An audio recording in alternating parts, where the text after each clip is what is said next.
Arsenal were also very lucky to have not conceded there, because just Raya just did not look comfortable at all, Augie. I think Arsenal fans were probably holding their breath in that first half, weren't they? Well, I think the situation with ball-playing goalkeepers, as we know, they can cause a bit of consternation with the fans, and the Arsenal fans haven't got used to David Raya yet. They really haven't. And I think you've got to be a really, really good team to have a ball-playing goalkeeper, because if you haven't got the players that can pass the ball or be comfortable on the ball, then it's really difficult. I mean, look at Man United and the problems they're having with Onana right now. So I do think the Arsenal defenders are capable of playing with a ball-playing goalkeeper, but it's going to take time to settle in, because they don't know what he's going to do, and the fans don't know what he's going to do. And I think, the Alvarez moment, where that could have easily gone into the net. So it's a learning process. I think David Raya is a really good goalkeeper. I don't think there's any doubt about that. But you've gone from a guy in Ramsdale who is okay with his feet, but he's not going to take the risks that Raya does. And it does leave a lot of question marks in the heads of the defenders and the midfield as to what the keeper's going to do. And then that injects that insert. The crowd are really edgy. I mean, they're really happy at the end of the game. They're all jumping around. But during the game, they were very, very edgy with Raya, because they don't know what he's going to do. They think he's taking too many unnecessary risks. But that's what Arteta wants. He wants a keeper that's going to take a risk and break the line and try and find a way forward. But at the minute, there's a few little teething problems there that need to iron out. Yeah, I don't have a problem with that, because for one reason only, because it's purposeful, right? I mean, in the olden days or in the past would have been, what are you doing? This is not what I wanted you to do. But the teams at the highest level want to do it. We saw Manchester City. We see Arsenal today. Obviously, risk being taken a little bit, kind of. I mean, I don't necessarily think by Alisson, but you saw Van Dijk. It started there. I mean, they want to play out of the back because they all think that you're going to bait an extra player to maybe open up an avenue to then break in transition. And they all trust that goalkeeper because they trust in each other, because everybody in front of him are very good players who can deal with that pressure, right? So I don't think it's an issue. And because Raya is still very, very new to that system, you're always going to give him benefit of the doubt, right? So I don't think that's an issue. I can understand how it makes fans nervous, but for the most part, we're going to see more and more of that. You just have to, as a defender, you have to expect that ball at any given time. It's not like in the past where I, as a defender, used to think, oh, no, he's not going to give me that ball because I have an attacker right next to me. No, you're supposed to deal with that pressure if you want to play at the highest level for clubs like Manchester City, Arsenal, Liverpool, or, a couple of the Brighton, for example. Notice you didn't mention Manchester United there, but it's okay, Janusz. Augie, let me go to you for this one now, because usually when you do see a goalkeeper who's looking a bit panicky as well, that's just like blood in the water for who has been Manchester City's most lethal attacker, and that's Erling Haaland. But once again, and I do say once again, he's been a bit quiet, hasn't he? He has, and is that because Haaland's not on form, or is it because of the situation in the City team? Obviously, no Rodri, that makes a massive difference. Control of the ball, distribution of the ball. No Kevin De Bruyne. So he's missing two massive parts of the City team that will give him the service for the ball. But I'm definitely not going to sit here and say that Erling Haaland's out of form, because he probably got a hat-trick in his next game. It's just service. I think that's all it is. Without De Bruyne and Rodri, they're a bit more predictable in the sense that a lot more goes wide, not as much comes through the middle. And I think Haaland likes to play with his on the defender's shoulder, so he can turn quickly and run onto the balls that come from the middle third. So I think the Premier League have got a bit of a breather until De Bruyne and Rodri get back, but Rodri's back next game, so I think they'll score again soon. He's still the top scorer in the Premier League, don't forget. Today, Augie, I was saying just before you came on, the system failed him. Terrible management from Manchester City, taking away the biggest strength that they ever had. Never mind this game, even in the past. We're Manchester City at their best. Remember Riyad Mahrez? I mean, absolutely outstanding plan wide. Jack Grealish, Doku, I mean, they weren't on the pitch. Today, you're asking Guardiola to get up and down that left flank, which he didn't. He stayed home. Kyle Walker, who loves to go forward, staying home. Foden playing inside. Bernardo Silva playing in this position, by the way, because he had to, and he did okay. I never liked him there, but you could say today maybe a necessity, although they could have probably done other things. But I get that. But that's not his strength. He's much better in a wide position. So today, for the life of me, I don't understand why Pep Guardiola catered to Mikel Arteta away from home without two of their key players, which is Saka and Martinelli. So you don't actually have to worry about your fullbacks because you don't have the best players. If Pep Guardiola doesn't take this on his shoulder, this loss, then I don't understand it. Because I'll tell you what, if I was a player in that dressing room, I would look around and say, what the heck did we just do? Because, we give Pep credit. And again, I've done it a million times, and I'm sure I'm going to do it again. Everybody makes mistakes and all that. But if I look at Pep Guardiola today and we talk about this brilliant system of players capable of playing different positions, today was a free-for-all. These players were just anywhere, but it didn't work. For the most part, it does because they're fluid, they have possession, but Arsenal stopped that fluidity today. They were physical more than we've ever seen them in the past, and they've stopped that. And these players, I don't think had directions. I'm not saying necessarily from Pep, but amongst themselves on that pitch, they were everywhere, but it made zero sense to me for the first time in I don't know how long.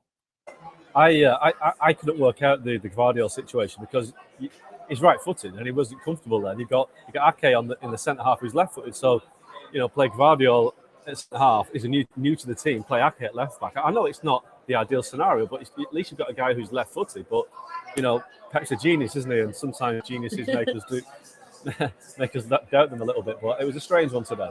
It was a strange one, absolutely. Well, let's look at the overall picture now, because earlier this week as well on ESPN FC Live, we talked a lot about how mentally Arsenal probably needed this win more than anything.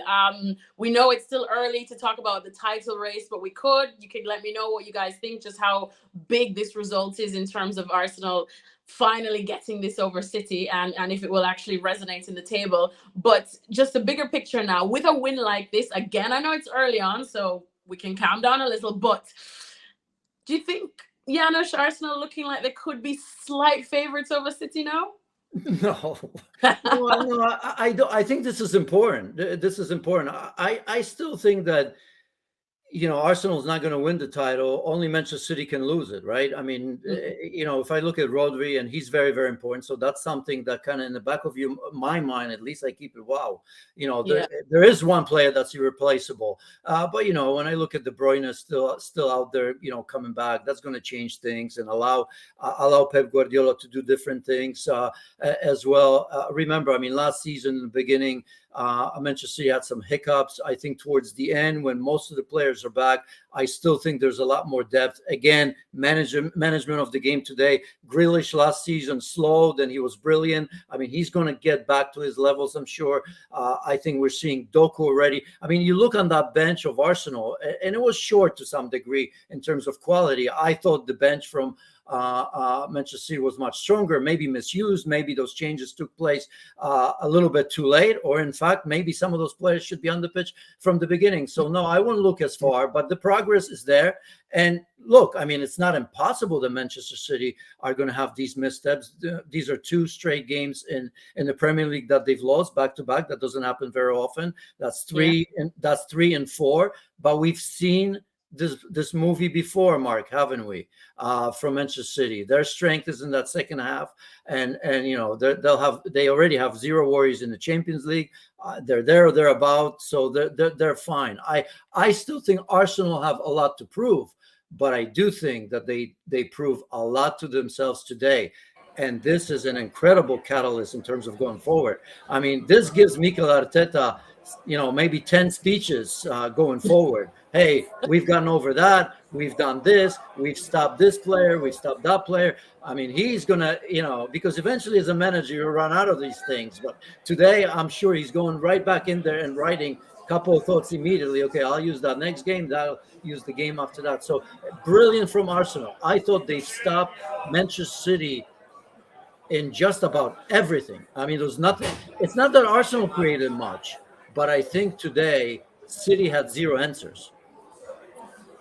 So in terms of title, listen, I think City, like Janusz says, City are still the favourites, and that's because they've won it 3 times in the bounce, and they can almost give a lead a little bit, and it does remind me a little bit of the great United sides in the Ferguson, the 90s and the 2000s, where they would have a bit of a difficult autumn. They wouldn't really get going until after Christmas, but as soon as that happens, they can win every game, and I think that puts a bit of fear and doubt into the minds of the teams that are challenging them. So City will get to Christmas, they could be 3rd, 4th, top, whatever, but you just know after Christmas that they will just get some real momentum. And if Liverpool are top, if Arsenal are top of the top, they'll just know at the back of the mind this kind of psychological thing that Man City come in and we have to be absolutely impeccable to stop them winning the league. So that is the pressure that the challenges they've got to face with City, that they have got that ability within themselves to do it, and they've got a lot of good players coming back. So unfortunately, for the sake of the Premier League, I'd like to see a new winner, but I think we have to say that City are favourites. But this could be,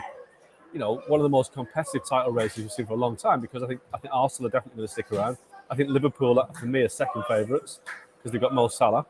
And I think Tottenham have got a chance as well. I think Postecoglou's come in there and made a lot of changes. Even Newcastle, who knows about Newcastle, because I saw them against PSG in midweek and they were absolutely sensational. So if they get a bit of momentum and confidence, then there are teams that can challenge. But I still think we're talking a different level here. We're talking Man City at the top. And I haven't mentioned Man United, no Alexis, and I won't do. What do you mean a brace from Scott McTominay to beat Brentford at home didn't spur you on to include United in that title race? That Conference League spot's there for the taking. Hey, not for today, but when you talk about title, ahead of this game, and even now, to be quite honest, I don't want, because I thought Arsenal were brilliant, but I don't even know if they're second favorites to win the title.